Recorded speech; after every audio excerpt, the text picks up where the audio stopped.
Basketball Talk Pro.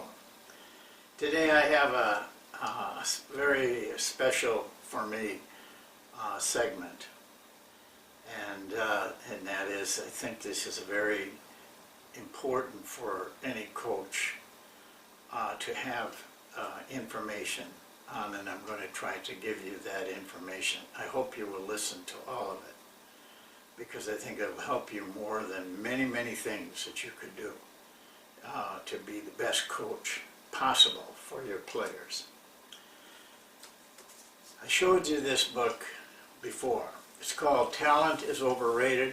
It's written by Jeff Colvin.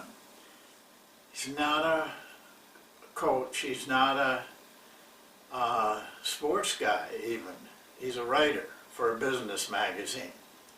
What he has done with his ability to write clearly is taken from another book that involved thousands of scientific studies. Everything in this book is based on scientific proof and evidence.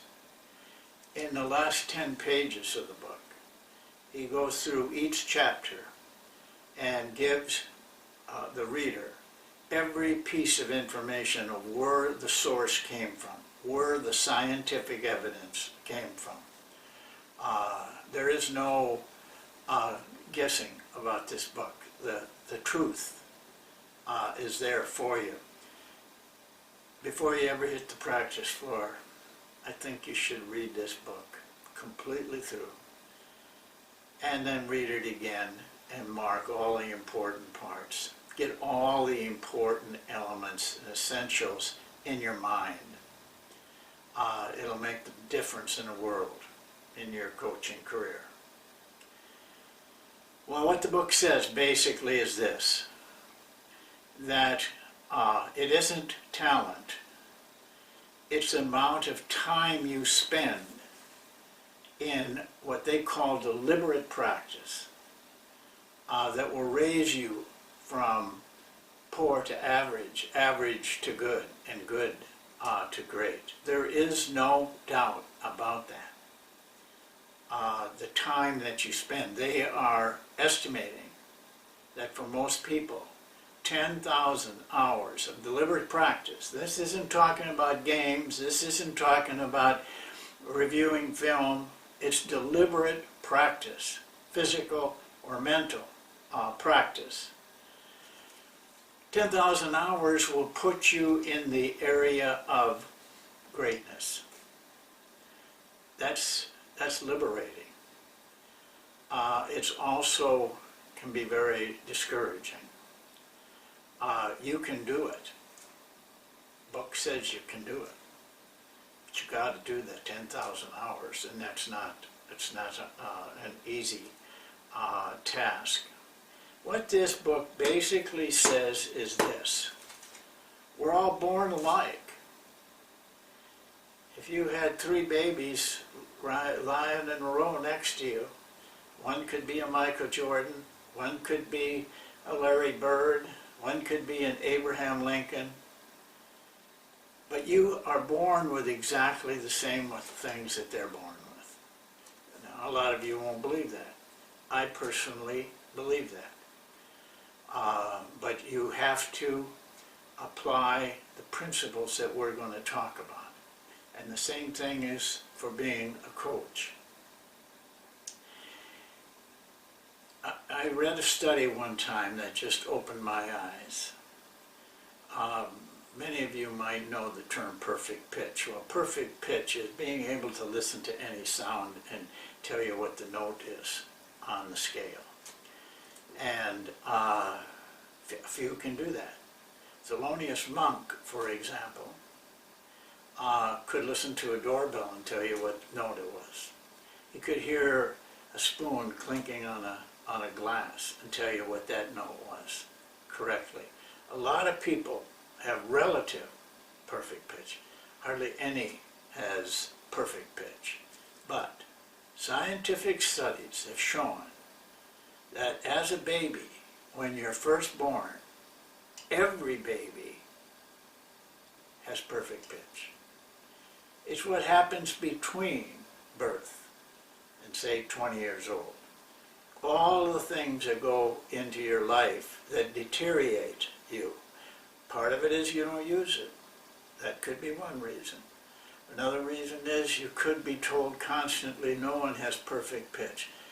All kinds of things happen that take away from your opportunity to be excellent. The only way you can recover it is through deliberate practice. But I think you need to know and understand clearly what deliberate practice is. So I put in this book, if you buy it, and you should, and read it, he talks about the essential elements of deliberate practice. I've kind of scaled them down from his book to give to you today. You will go over them one by one. One, it's an activity designed specifically to improve performance. When you're practicing, it's designed specifically to improve performance. Not just something you do, not just going out and shooting 25 free throws or whatever. But you specifically design that activity to help you be better, and it usually takes a teacher. The role of the teacher is that they should have the experience to tell you what part of practice can improve your performance, to help you have that type of practice. Number two, it can be repeated a lot. Not only can it be, must be repeated a lot.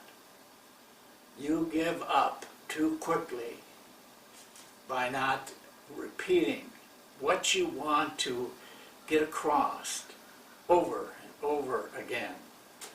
I do it in this Basketball Talk Pro. I don't know how many times I've hit on this area, because I know how important it is. Experience has shown me that it's your effort as a coach with their team that allows them to do things in games that you want them to do. Feedback on results is continuously available.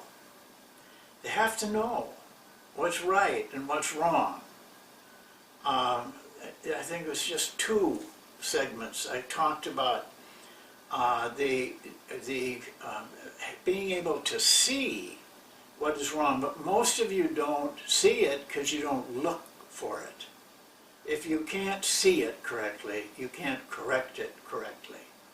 I gave you this example. When I was in China, I wanted to learn to play a beautiful instrument over there that only the Chinese have, and it's been part of their heritage for thousands and thousands of years. It looks like a small violin or guitar that lays on a stand. You don't, hold it. It just lays there. And you have to put little things on your fingers, 3 fingers on both hands, and you plunk it to get the music to come out. But it's beautiful. It's a beautiful instrument. I wanted to learn that instrument, so I went to an instructor, Chinese lady, very nice lady. She didn't speak English. I don't understand Chinese. There we were. But she did know a few words. Here's were the words. That is wrong. That is right. And that's just about the speed she told you. She would hover her face not more than a foot or a foot and a half above my fingers as I was plunking away trying to learn this tune. And she would say, that is wrong. That is right. It's all the language that it took. Tremendous teacher. She took me from what was really a difficult task to a task that I could get some enjoyment out of. That's the kind of feedback. It doesn't have to be glorious. Just a couple words. That's not right. This is right. But sometimes she would take my hand and move my fingers for me to see what was right. Sometimes she would demonstrate with her own hands what was right and what was wrong. As coaches, that's what we have to do also. And to learn a particular skill, it takes that kind of feedback. For, this is very important, it's highly demanding mentally, whether the activity is purely intellectual, such as chess or business-related activities, or heavily physical, such as sports. Highly demanding mentally. You've heard me say this before. You're not training the body, you're training the mind. When you learn that you're training the mind instead of the body, you will open up a whole new doors, a lot of doors for yourself in your coaching. It's the mind that you're training. And the last one is what keeps people from reaching it. It isn't much fun. All of these studies in the book that I read, of all the studies, they always ask the question, did you enjoy your practice time? At least 99% of the people who were really great at what they were doing said, no, it wasn't any fun. I did not enjoy it. It just wasn't fun. Well, your players have to learn that. You have to learn that. It isn't much fun working like this. It isn't much fun for the player. It isn't much fun for the team. It isn't much fun for the coach. But this is what separates. And it does really separate. It was amazing to see the results. The number of hours put in as they went down, their performance went down. Without putting in the time, no matter what level they came, child prodigies do hardly ever turn out to be great musicians because it's taken away from them in a lack of time and effort put into it, and correct practice. I would really feel so much better to get this across to you as coaches. I just see so much that isn't correct. And I think it's horrible to think that because a coach doesn't know what's right to correct or how to correct, doesn't correct for whatever reason. I think some of the times it's just lack of knowledge. Sometimes I think it's just laziness. It's too much work. Well, let them go. That you're depriving a player or a person or a friend or whatever you're working with of enjoying much more wonderful performance. Basketball is a great game. It is satisfying, and it is give you a great feeling, but only when you're doing it correctly and right and getting the results that you want. Well, that's it for today. I hope you buy this book. I'm not trying to sell the book. I don't make any money on books. But I think if you would take it upon yourself to really live with this book, you'll find that you can reach levels you don't believe that you can reach. Thank you, and we'll see you next time.